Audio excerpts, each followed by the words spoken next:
কিরম করে হাঁটছিল দেখা।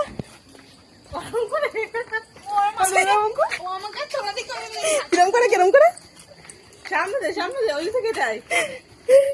আরে ওরকম না, মাথাটা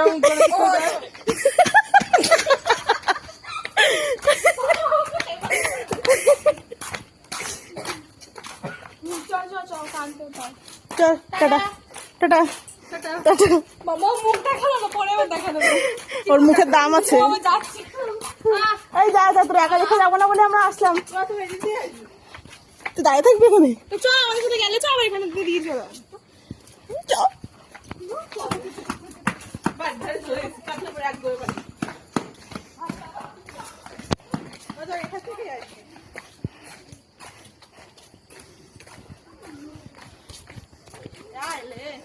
আমাদের সাথে এসছে, এখন ভিডিও তো করবোই।